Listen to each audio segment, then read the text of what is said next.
Okay, so you all are constantly hounding me to do more budget-friendly reviews. This one is definitely that. This is an Olympic weight bench that is designed to be used as a bench, also designed to be used as a leg extension, leg curl. This is actually, this design, not this company, but this design is probably one of the most popular home gym designs of pieces of equipment in the entire world of all time. I'm gonna talk about it. I'm gonna give you my recommendation. This bad boy is around 200 bucks. Let's get into it.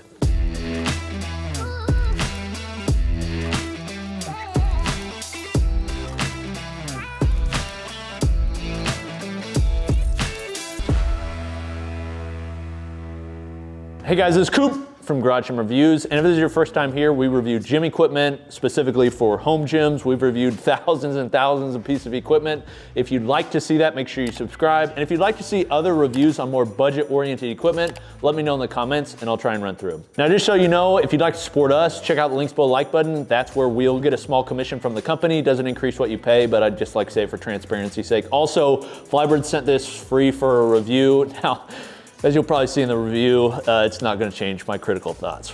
Stay till the end. Okay, let's get into it. This is really interesting, I think in one regard, because if you go to any of your uncle's basements that have a home gym, this is probably the piece you'll see. Something like this with some old football jerseys of retired or traded players stacked on top of it. This is just one of the most ubiquitous pieces of equipment for home gyms. I think it's because you can do a lot with it. I also think because it's kind of does some leg stuff, but most bro lifters are not wanting to do leg stuff except extensions and leg curls. They just want to pump up the chest and do preacher curls. That's what this is designed for. But they designed this in such a way that it's also very cheap. Now, I'm gonna go through this based upon the movements that you can do on it and basically review based upon that and then give like a fit and finish and then value orientation at the end.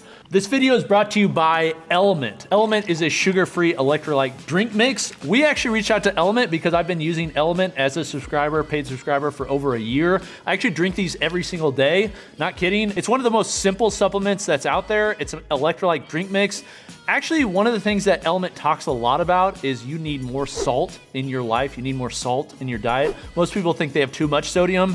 The reality is they don't, especially athletes. So this is one of the easiest and actually one of the most enjoyable ways to add electrolytes to your routine. You open your individually sized packet of electrolyte drink mix, you pour it into a bottle of water, you put your cap on, you shake it, and then you chug it. It tastes delicious. There's lots of different flavors. And if you're dealing with any sort of headaches, midday fatigue, cramping, those sorts of things, I've actually found if I take one of these midday, usually it'll take me from like the midday slump and I'll be back to normal.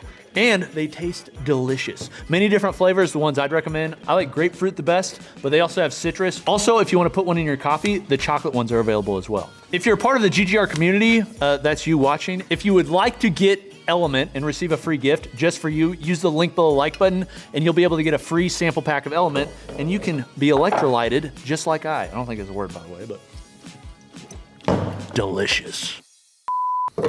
Oh, that is good. Oh man. So let's get into it. First off, I think I'll start at the front. This is really designed as a bench press, but in order to increase the versatility, in order to have more things to talk about on their marketing, they've added other things, the things on the front. This can be used as a leg extension and leg curl. That's like that white piece that's on the front.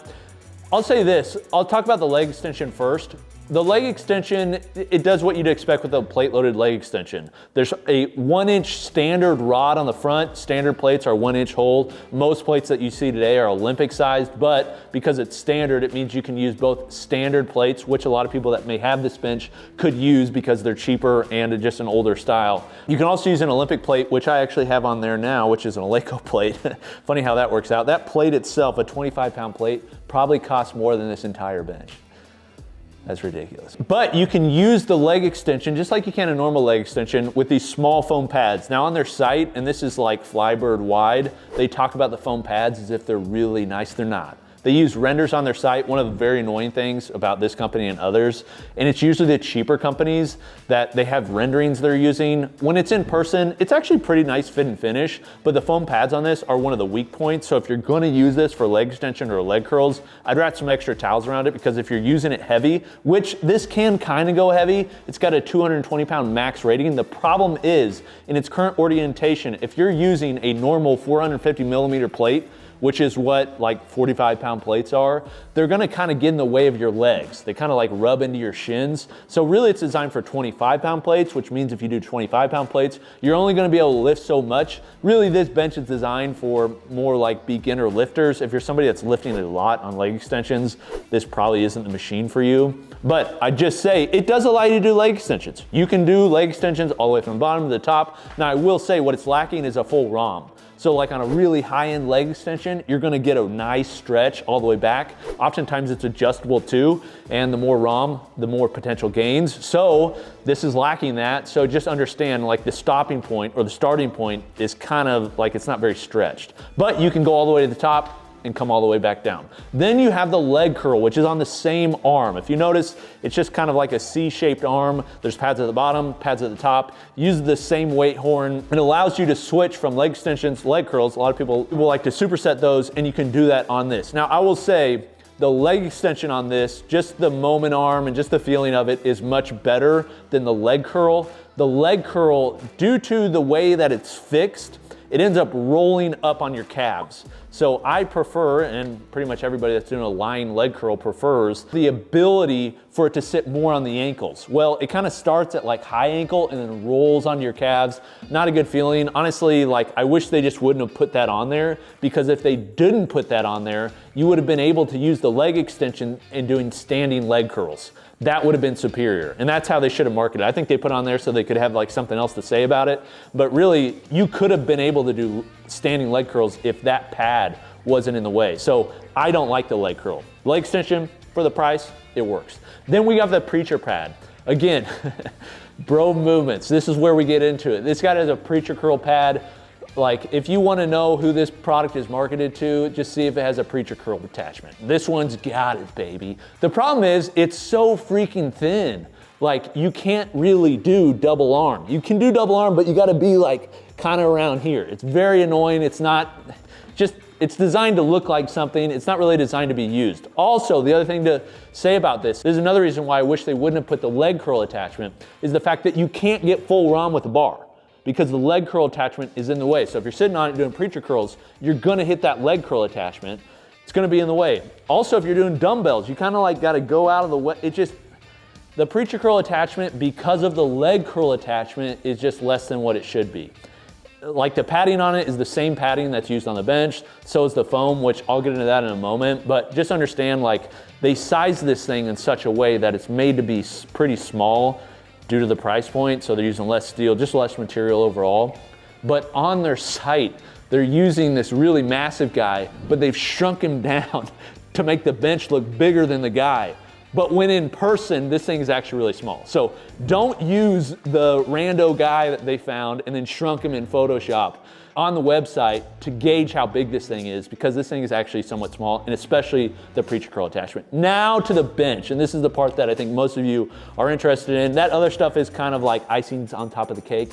The real cake of this is the bench press. And the bench press is designed to be used either for decline, flat, or incline, and has multiple angle adjustments on the back pad, but also has an extra bar for stability and strength on the back. Now, the bench itself is rated for 900 pounds, but if you're gonna be using the rack system, they rate the rack for 660 pounds. So basically, if you're gonna be benching with a bar on this, understand it's gonna be about 660 pounds, which, like for somebody living in their basement, is quite a bit. Now, would I recommend lifting 660 pounds on the bench press on this bad boy? Probably not. And then there's a greater reason for that. I'll talk about it in a moment. But just understand, like, this thing generally is gonna hold most any weight that you guys are gonna lift on it. Now, on their website, it says the bench pad has 8 adjustable positions, and it does. But if you're gonna be using the adjustable rack on the back, I really think it only has 4, and those 4 are basically where that crossbar attaches. The reason I would not use this bench without that crossbar is because the attachments that's on the back of the actual bench pad itself, it's just weak. It's thin, it's gonna bend. It's not something that I'd feel real stable using. So I would only use this bench and only really recommend using this bench with the crossbar. And with that crossbar, you're gonna be able to lift quite a bit. And it gives you 4 positions and the 4 main positions that you'd wanna use. So it allows you to do decline. There's no specific angles on here. They don't have them on their site. To me, it appears to be about -15, -20 or so, flat 0 degrees, and then like a 35 and 45 degree angle is kind of what it seems like, somewhere around there. Maybe a little bit less than the 35 for that middle increment, but that's basically what you're looking at, which is kind of what you'd want on an adjustable bench. Now, the rack itself that's on the back has 5 adjustable positions, and the way they adjust is with a screw. It's just a single screw that goes on and off, not a pop pin. It does take some extra time, and you wanna make sure it's all the way in there. Otherwise, like when you're benching, you don't want those things to come out. Now I'll say this, just due to the style of the bench and the rack is in a fixed position, your bench is in a fixed position, and you adjust up, which means the orientation, how far away you are from the rack, it changes. It's not gonna be fixed too. So like on a really nice adjustable bench, say like the PRX, the wall mounted one, they make it so when it goes up, it also slides in. So you're the same distance from the rack always. This one does not do it. So if you incline, you're further away from the rack. If you decline, you're closer to the rack. I've found that in my use, it's like a good distance.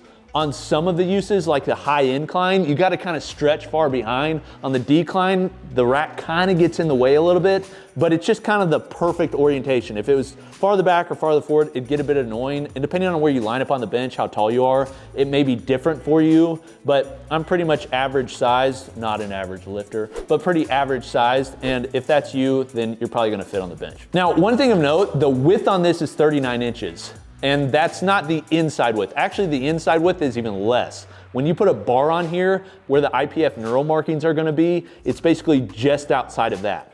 So if you're benching wider than that, which a lot of people are, like this thing is just not really gonna work. I guess you could go around it, but even then, it's just uncomfortable. This bench is really made for like smaller people or just general beginner lifters where you can be closer. If you're like lifting a lot, and you really want to be able to drive into the floor, which the height on this is not going to be helpful for that either, but you also want a wide grip, this bench just isn't really going to work. They made it so it's really thin also, so they just use less steel. So just understand, like, that's another call out on the rack. Also, the fit and finish on this, like they're using paint. It's not like really nice powder coat as you would expect for the price point, but there's no like UHMW plastic anywhere. So if you're using a nice bar on this, just expect you're gonna wear that knurl down real quick. You're also gonna wear down the rack. There's actually like, this is really weird and really not thoughtful. There's a single ridge in the middle of the J cup that sticks up, that's metal, which means your bar is just gonna land on that bad boy and just grind it away over time. So just expect your bar to just have this line on it on each side in the knurl.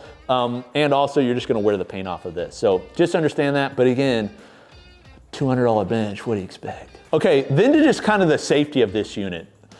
This is, I think, the most important call out, and I'll get into the price point here in a minute, but like this is the one, if you're gonna watch this video, like this is the part that I think matters the most. The stability on this is actually pretty good. Like stability, not a problem. If you put weight on the back, it'll be even more stable. You could also technically put weight on the leg extension while you're benching.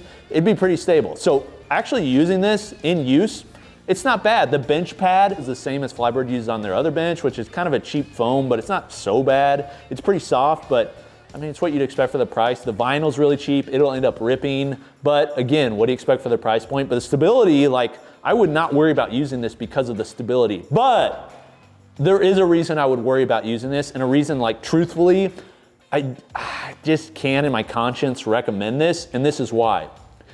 The number one way people die while lifting weights is in a home gym. It just is. And the number one way within that home gym that people die is bench pressing alone without safety equipment. What safety equipment you use when you bench? Everybody in the comments just said safety spotter arms, right? That's what you use. That's why every power rack in the world has safety spotter arms or safety straps. It's why we always talk about it. It's why we always recommend not lifting without it. It's why we actually recommend bench pressing if you're benching alone with safety spotters to not use collars, because if the worst thing were to happen, you could actually like lean the bar weights would fall off and you wouldn't have it stuck on you. Okay, I actually have a friend whose nephew died lifting alone in a basement on a pretty similar setup to this with a bar, and the bar ended up rolling back on his neck. Like, it's not something I love talking about, but I think it's serious enough to actually mention in a video because it's something you should consider. So I don't like people benching alone a ton anyways, but if you're not gonna do it without safety, it's a problem. But this one has no way to have safety spotters. Like, there's no safety spotters on this. Like, here's the thing I'd say, if you're gonna use this bench with somebody else, you have somebody watching you, like, I think it could work. But just understand, do not use this bench with a bench bar alone. Like, it's not safe, can't recommend it, don't do it. I would only say you could buy this bench if you know every time you're gonna be benching on it with a bar that you're gonna have somebody on there. If you're gonna be using it just for the leg extension, leg curl, preacher curl, and maybe some dumbbell bench, like, I think that's a possibility, which in that point, like, why even get the rack? But if you're not gonna be using this with somebody, man, it's just too dangerous. Like, I care about you guys too much. One thing to say is Flybird may have designed this, just to give benefit of the doubt, they may have designed this so that it would be used with a spotter. Like, it may have been designed for that. But I'll just say some on that. When you go to their site, every image is of one guy alone lifting in his home. There's no spotter on there. So if they really designed it for that, which they may have, they should have put somebody behind the bar spotting just to show, like, this is the safe way to use it. Just my opinion. Now, to the price. This thing is a little bit over $200. I say that because the price adjusts. Sometimes, especially these smaller companies, after we come out with a review, they hike the price. Everybody gets excited about it, and then it sells for more. It's super annoying. So I'm just gonna say, it's between $200 and $300. I've seen it less, I've seen it more, but on average, it's around $240 or so. So if you're getting it somewhere in there, you're getting basically the average. It's actually cheaper, just so you know, of the links down below the like button, it's cheaper actually on their site than it is on Amazon if you use the code that's at the top of the page. Just be aware. But you're getting all this for around 230 bucks. And when I compare it to competitors, there are cheaper units, but the cheaper units don't have a bunch of the stuff on it and are, I'd say, even less safe. Or there's a little bit more expensive units. One of them is a Marcy unit, which I actually would like to review because it does have safety spotters, albeit really small ones. But with all that said, for the price, if you're gonna be lifting with somebody else, you don't want a power rack, which is what I'd recommend, definitely safer. Also, you can squat on it, but who would want to squat? Right, Nathan? My videographer doesn't squat. Do you squat? Say whatever you want, I was gonna say that. Yeah. But for real, if you're trying to do bro movements and you have somebody to watch you, I think you can make a decent case for this, for the price. It's a beginner setup. It's not your end-game piece of equipment, but you know, if you're kind of in the beginning, starting out, and you're gonna have somebody watching you, I think this would be fun. All right, that's my review. What do you guys think of the unit? I mean, it's a lot different than most of the stuff that we review, but I get questions asked on this all the time. Also ask for cheaper stuff. So if you like this, please let me know so I can keep doing it. I basically gauge that by how many likes I get and also by comments. So if you'd like to see more of this, support the channel and we'll keep giving back. Also, if you'd like to see other budget stuff, I mean, some really cheap stuff on Amazon and Walmart, I'll give my full honest take. Let me know in the comments and we'll pick it up. Okay, this has been Coop from Garage Gym Reviews. I'll see you next time. Peace.